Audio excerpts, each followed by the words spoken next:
জাতীয় সংসদ নির্বাচনকে সামনে রেখে চট্টগ্রামের খসড়া ভোট কেন্দ্র নিয়ে স্থানীয়দের আপত্তি শুনানি শুনছিলেন জেলা নির্বাচনী কর্মকর্তারা।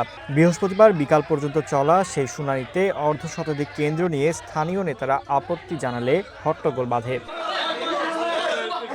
বিভিন্ন রাজনৈতিক দল ও স্থানীয় জনপ্রতিনিধিদের অভিযোগ, অতীতে পেশি শক্তির জোর দেখাতে অনেকে নিজের বাড়ির সামনেও ভোট কেন্দ্র স্থাপন করেন। এখনও সেই প্রভাব অটুট আছে বলে অভিযোগ তাদের। বিগত সরকারে ফেসিস্ট সরকারে আসার পর আমাদের ৭ নম্বর ওয়ার্ডে মাতা পাটিনুকুড়া চেন্ডারটা কেটে ২ নম্বর ওয়ার্ডে বিংরুল রমজানানি স্কুলে নেওয়া হয়েছে। আমরা স্বাধীনতার পর থেকে যে কেন্দ্রে ভোট দিচ্ছি, আমরা ওই কেন্দ্রে পুনর্বহাল চাই। উচ্চ বিদ্যালয় কেন্দ্রটা বহাল রাখার জন্য আমি আবেদন করেছিলাম মোহাম্মদ আব্দুস।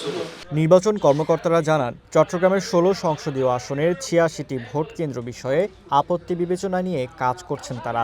আগামী ২০ অক্টোবরের মধ্যে এর চূড়ান্ত নিষ্পত্তি করতে চান।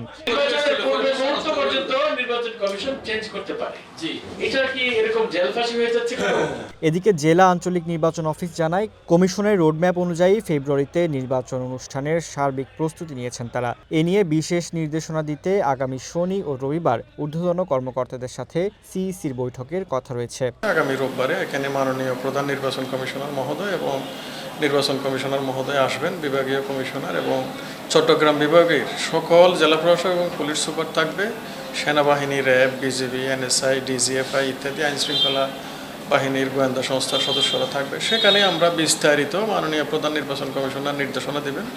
সে অনুযায়ী মূলত আমরা মানসিকভাবে প্রস্তুত, যাতে আমরা আগামী সংসদ নির্বাচন একটা ভালোভাবে করতে পারি।